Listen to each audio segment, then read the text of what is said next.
Daddy always said if I show up, work hard, pray strong, I can do anything.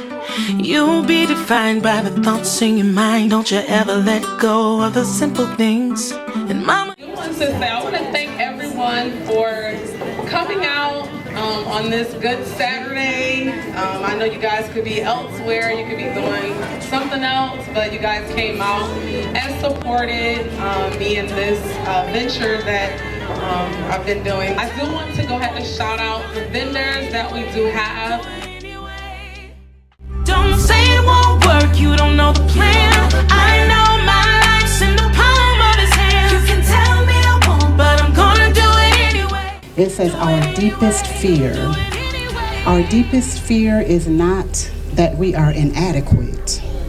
Our deepest fear is that we are powerful beyond measure. It is our light, not our darkness, that most frightens us. We ask ourselves, who am I to be brilliant, gorgeous, talented, fabulous? Actually, who are you not to be? You are a child of God. Who has the most daughters and granddaughters combined? It can't be separate. So who has the most daughters and granddaughters combined? 9 granddaughters and 4 grandsons. So I have 2 daughters, 9 granddaughters, and 4 grandsons, and I have 1, 2, 3, 4 granddaughters with me today. We have a winner. Come on, Brookie, come get the gift for Gigi. I want to do something interactive, and with your table, if you can, I want you guys to come up with can y'all hear me? Okay. Come up with a poem about the color purple, and then you're gonna choose one person from your table to read it. That's not gonna lie. It was good. It sounded good to me. I know I'm putting y'all to work. I know. But you know what? For the kids, y'all about to go to school anyway. So this is just, no, you're not ready for them to go back to school. That means because you got to go to work, huh? Yeah. Purple, P-U-R-P-L-E, by the women at this table, as you can see. Bars. Purple is royalty, sophistication. Purple is soft, purple is strong. Purple are the tears you cry. Purple is the joy life brings. Like a soft blooming flower that opens in the spring, hopeful for what's coming and leave behind the former pain. Purple is rich, bold and shy. Purple is the twilight between both day and night. Let the purple in you bloom in every corner of this room. Oh! Okay. All right. That was nice. You ready? You said what? You got a copy back? She got it off the dome. That was okay now. You got one, DJ? Oh, y'all, the DJ got a poem too. Oh man. All right. Our poem is called Shades of Purple. As beautiful as indigo, grace, love, and beauty flows wherever you go. As radiant as lilac, you are crowned in abundance and shall never lack. As sweet as a plum, you are one of God's favorite, always number 1. And just like lavender, you are truly her. Okay. All right. It's the and just like lavender, you are her. That's what she said. Hold on, we got Jay coming up, y'all. Hold on. We don't know what's about to be said right now. Let's see. Our poem is Don't Judge My Purple. Purple is royalty. It's bold and upfront. It's boastful and not full of don'ts. I wear my royalty with pride. I wear my royalty outside. I wear my greens, my blues, and my golds too.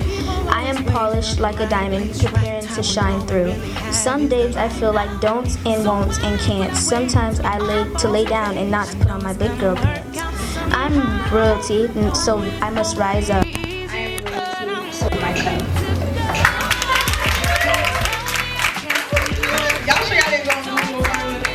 I need everybody to send me their poems so I can, put them on the computer, make sure there's no copyright infringement going on.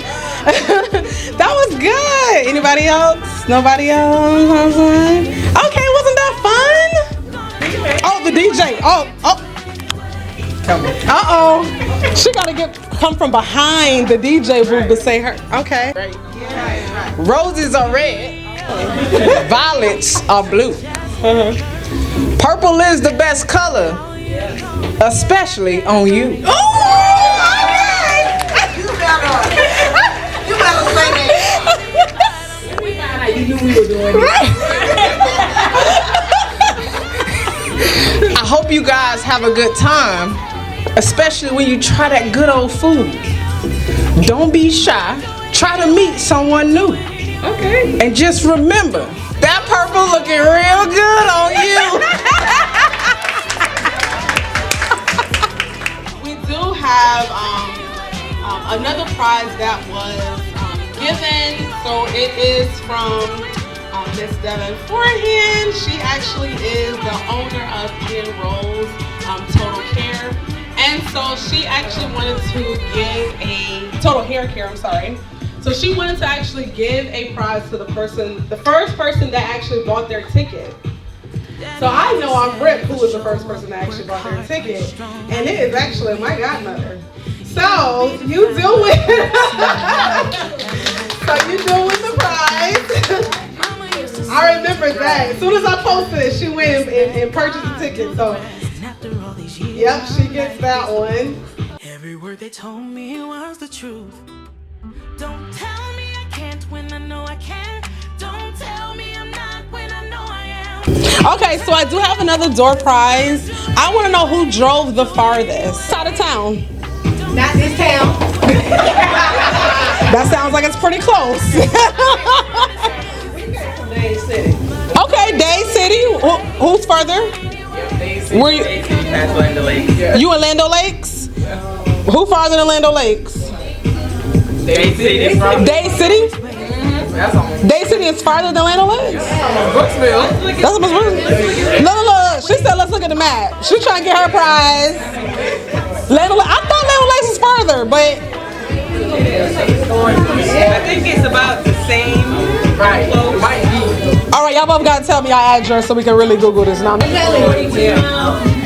City is 37. That's what I said. So Lando Lakes is far. All right now. All right. She traveled to get here. She came from the corner. So this next game is actually going to be in regards to The Color Purple, the movie, not the musical that just came out, but actually to the movie. Without Googling it, so I need everybody to put their phones down so can't nobody cheat. Because I'm watching too. All right, so whoever can come up with the most names for the main character, so I need the main character name and the actor or actress name of the original. Now don't be talking about, Suge Avery. We know. We need to know who played Suge Avery. Oh, I'm making y'all think this Saturday. Oh yeah. Y'all them brain cells is moving. Not the musical, the old one. The original. The OG, triple OG. Mister. So that's 3. Oh, I can't remember the old man say. That's all I got. So Suge Avery, Danny Glover. No, I need the actor and the character they play. Suge Avery plays. I'm not Suge Avery. Whoopi Goldberg plays Celie. Okay. Oprah Winfrey plays Sophia, and Danny Glover plays All right, so she got 3 right here. Who can do more? Who can do more than 3?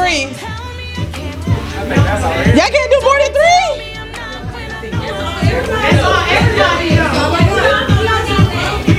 Do the new one. Oh, I do the new one. New one's easy. We know who. So who play harpo? Who play harpo? We know Danny Glover played Mr. We know Silly is Whoopi Goldberg. And Sophia was Oprah Winfrey. And then we got Suge Avery, Margaret Avery. Who played Nettie? All right. Okay. She know more than all of us. Who said that? Who played Hoppo? You told Hoppo to beat me. She goes, yeah. So we got another winner. You got 3, but she got 4. All right, we got another one. Come on, Emery. Come grab this. What's one thing you learned from your mom by observing her? That's a good question. Just to give back the energy that you receive from people. Like, people be good to you, you be good to them, and to be a leader, not a follower. To put God first and just tell people about Jesus, and no matter what challenges I deal with, talk to God, and I can always talk to her. Again for the daughters. What do you like best about your mom? Definitely her personality, and then like her giving spirit. She's always willing to help anybody and everybody. Her food, I like her food, and just doing things for other people and doing things for us. What do you like best about your daughter?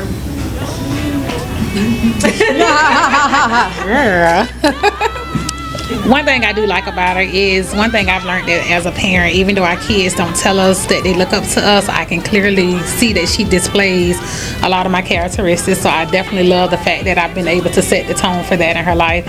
And I love the fact that she's a thinker for herself. She doesn't think on the patterns that everyone else thinks on. She marches to the beat of her own drum. What I like best about my eldest daughter is that she is extremely forgiving. So where I lack in that area, she can, experience something, go through something the next day. She's like, I wonder how so-and-so's doing it. I'm like, we don't care. But she's not like that. She really has a heart of gold, and I actually aspire to be more like that. I also, you said one thing. So yeah, that's what I like best about her. I want you guys to, this question is more for your age or even younger, all right? So I want y'all to have that in mind. How do you manage peer pressure? Managing peer pressure is kind of hard, depending on what the peer pressure is or the crowd you have around you. I would say if you're actually dealing with something serious, peer pressure, talk to your parents, talk to God, talk to a trusted guardian or someone you can trust, and try to stay away from that crowd that is trying to pressure you to doing something that's probably not the best idea. I don't know, I typically avoid it. Like, I keep my circle small, so me and my friends, we understand, like, if one of us doesn't want to do it, none of us is going to do it. It's not like one of us is sitting there like, oh yeah, we should do it, we should do it, we should do it. It's like if one says no, okay, we're not going to keep forcing it upon. So I think it's just really good to surround yourself with people who understand you and know what you're willing to do and what you're not willing to do. It's like walking a tightrope. She's extremely aggressive, so a lot of times we do bump heads, like with pricing. She'll be like, that's too cheap, and I'm like, no, you're gonna break people. What I say I would like to sell for $40, she's like, that could go for $200. I'm like, no, honey, it's 2024. People are broke, so it is like bouncing a tightrope because I have to remind her, even though we're business partners, I'm still mom, and I am the final say. So I hear you and I respect you, but if I say so, It's actually been a learning experience, and being in business with her has brought us a lot closer. Even with my hair business, sometimes when I'm doing hair, I'll let her help me, and it's helping her to listen. One time she was helping me take someone's hair loose, and I said, don't cut that. And she cut it, and she cut off the whole braid, and I said, oh, it's the lady's actual hair. So I was like, just cover it up. But after, she was like, it really was because she didn't listen. She was like, but I thought. So after she came to me and she apologized, she was like, I wish I'd have listened, I'm sorry. And the lady was really cool about it. It was a small braid, but still, that could have been bad. So now, even if she doesn't understand why I'm telling her to do something a certain way, she'll be like, I'll ask about it later. So it's difficult because you're balancing a business partnership. But like I said, at the end of the day, I'm still mom, so it's hard. For me, I put a little spin on it because even in business with my daughter for years, I always complimented her because she had to share me with so many other young girls because of my mentoring organization. And so here recently, she's actually been promoted to one of our board members within the organization. And so that's exciting, but just managing that, I had to always remember that I was mom first before I was a mentor to the world. I was mom first before I was that phone call to the world. So I had to learn how to balance and juggle the fact that I always had to be here for her, even in the midst of trying to be there for everyone else. And it has not been an easy journey because if you know me, I want to help everybody. I want to save everybody. And I'm learning day by day that that's not my assignment. But again, just managing business with her, making sure that I was a mom before I was a mentor, making sure I was a mom before I was a business owner. And so that's pretty much how we manage it, just making sure I knew what my foundation was. Because on the other side, it is, you know, you have the moms that you guys have this vision, right? So now for the daughters, how do you manage being in business with your mom and also learning how to differentiate between mom and the boss? So, and I see you out there, Kennedy. Kennedy be out there hustling now. So now, how do you guys manage that? You ever start with Kennedy first? Sometimes I forget she's the boss, so like I'll be like, no, that's not what we're doing. She's like, this is my business too, and I'm like, okay, whatever. But yeah, I like helping her out and doing. It's fun. I like selling stuff to people. I'm gonna say this because even though I'm gonna add this into what she said, it's so funny because for two of my businesses, even on somebusiness.org, they're actually registered under my daughter's names. Okay. Because, we always talk about generational wealth, but I actually wanted to make sure that everything is registered and LLC and all that it can actually be passed on to them. So it is difficult, like I said, it's such a difficult balance because if you create something for your children to take over, you have to see tomorrow and beyond, not just today. So I do want to respect their vision because I'm like, eventually this is going to be in your hands and I'll be in the back seat, so I don't want to keep driving. Even when I first started teaching her how to drive, she started having driver's lessons when she was 11, and I used to be like in the back of the car, but I used to take her out to Tiger Town because there was nothing she could hit, and I had to eventually learn, just put the seatbelt on and be quiet. So that's how it is even in business sometimes, because sometimes she does know better, and in the end I'm wrong, and I'm like, okay, wish I would have. Yeah. We do bump heads a lot. A lot. And it'll be, I want to do it this way. She's like, no, it needs to be done this way, so it looks this way. I'm like, this way looks a little bit better.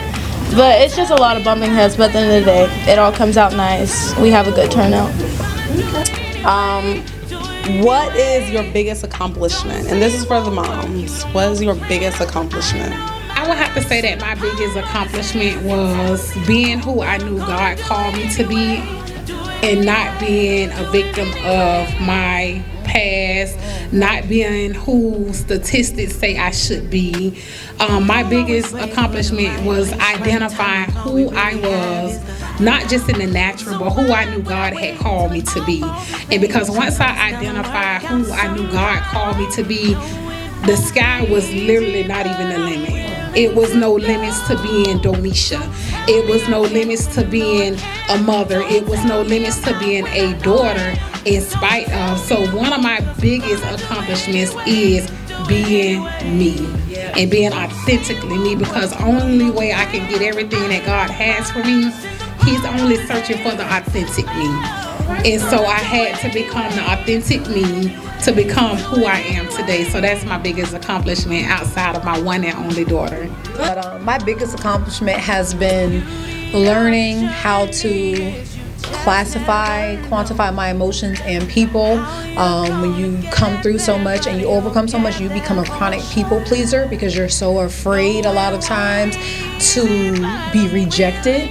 And so I had to learn it's okay to say no, and that you don't love anybody less because you say no or because you say no more. I've also learned that you can forgive, but also put in your mind, okay, I forgive that person, but that's not someone I need to be a part of my life on a regular basis, because I have allowed you to hurt me and infiltrate my emotional bubble too many times. It doesn't make you less of a Christian, and it doesn't make you less of a woman, because you have to protect your peace. Too many women end up Baker acted. End up somewhere laid up with straps on their arms and an IV, and it's all fun and games until you find yourself in that position. Thank God I haven't. Too many of us have, though, because we've allowed people to rob us of our peace, our joy. All right. Is there anybody that has a question that they may have for the panelists? It's been a blessing. Thank you so much. We're a little late, but what you have said is just a blessing to my daughter and I. So my question is, not just for a single mom, but for both of you, how would you say the journey of raising a child? I'm a single mom. I've been a single mom since my daughter was divorced when she was like 3. So this journey of raising your children or child, how has it been? Would you say that it's important to have help or take advice from? How do you do that from others? And do you think that it's important? For me, I'm just going to say for me, I learned that I couldn't do it alone. It was a village. So I just wanted to, hear your opinion on this. I'm not a single mother. I am married. I married her father. I was a single mother when I had her. We had her before we got married. She's our eldest. She's the eldest of 7. I have 5 biological and 2 foster. And so I was a single mom for about 1.5 years. Outside of that, I've been married the whole time. However, don't think that married equals not being a single mother, because there was a time, 7 years, I was a stay-at-home mom, and when you are a stay-at-home mom, guess what? Somebody has to work. So a lot of times my husband will be working 2, sometimes 3 jobs. There were days we did not see him 48 hours straight. He worked at FedEx during the day, and then he would work at the mental hospital at night before he became a psychologist. And so they would have something called red dotting, where he would have to work a double. So we may not see him 2 days straight. So I was definitely a single mom for a few years. I was also raised by a single mother. Is it important to take advice from others? Absolutely, in moderation. Something that I learned from my mother-in-law is she always says, Devin, consider the source. So I would say this: if you see a single mother who is struggling, and I'm talking about outside of the normal scope of all of us struggling, I'm talking about her house is not in order, she doesn't know where her children are anytime, there's a different man running in our house every time you see her, that's not someone I would take advice from, because she seems like she's in a place where she's struggling.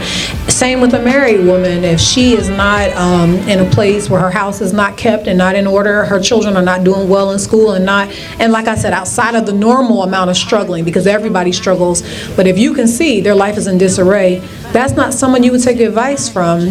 On the flip side of that, my sister always tells me you can learn from anybody, whether it's something you should not be doing or something you should be doing. Advice, yes, it's definitely okay to take advice from others. And remember, I talked about how God will send someone to fill the very void. And even a lot of times as single parents, we feel that we lack in a lot of areas. But the number one thing I would encourage you is give yourself credit for what you have done. Give yourself credit for how far you have come with raising your daughter. Look at your daughter, look at her accomplishments, look at things that she's doing. The fact that she's here with you today, she could have been anywhere else. Give yourself some credit and extend yourself some grace And yes, it is okay to take advice from others. Honestly, I feel like if we did not take advice from others, where would we be? On something y'all said earlier, both of y'all mentioned that you have done therapy. And I know for a lot of us, black women, it's a stigma. It's like, we grew up learning that only people who are crazy do therapy. And it's not. Just like how we pay for health care and all of that, mental health care should be something that's priority for everybody. My sister and I talk about it all the time, that therapy is good. It's never bad unless you fall in the wrong hands. But it's important that even if you're not struggling or you're not going through anything, it's still good to talk to somebody. Yeah. So that's all I want to say. I think this is just beautiful, the sharing and these words of wisdom. And I echo just about everything that I've said. I'm the next generation. I'm born September 1964, so I'm actually a boomer, but kind of identify with the millennials a little bit too, because I'm kind of like they're on the cusp. But I think the things that they keep hearing echoing is just be real. Just be honest with your children, that all together, that you were not perfect, that you had your issues and still have your issues that you were working through. But by the grace of God, we are all here and we are helpers one of another. Everything that each one of these young ladies said, she wouldn't apologize even if she were wrong. So I have to tell my two daughters, if I have done that, I apologize for not allowing you to, I would say, just do as I say, just do what I tell you to do, because I'm telling you, if you go down that road, it's going to be a problem. And not being totally honest with them, with all of the things that I've been through. So I have to apologize. I have my two daughters here. My daughter-in-law was supposed to be here, but she fell ill. But I think that is the foundation of this is being real with each other, being honest, and being open and being transparent. Because once you get it out there, there's nothing anybody can blame. Oh, I knew when you were like this. He brings this stuff back from 40 years ago, 30 years ago, 20 years ago. But the enemy is the accuser of the brethren, but there is freedom in Christ. So I just think this was just beautiful today. And like I said, my takeaway was be real. Thank you so much, everyone, for coming out to the second annual Mother and Daughter event. We had a great time. 50 Shades of Purple was the theme. So as everybody came in with their purple and they showed up, they showed out, they look beautiful. Thank you so much for my vendors that showed up. I appreciate you guys so much. I definitely look forward to seeing you guys again. And if you didn't come out to this event, there will be another one next year. We look forward to that one. You missed out today, but it's okay. There will be another one. Also want to say thank you so much for F.A.V Productions. Thank you guys again so much for everything. Like I said, anybody that has contributed, Chaz with the event planning, the decorations, anybody that contributed to the food, I want to thank you guys so much. Thank you, and I look forward to the next one.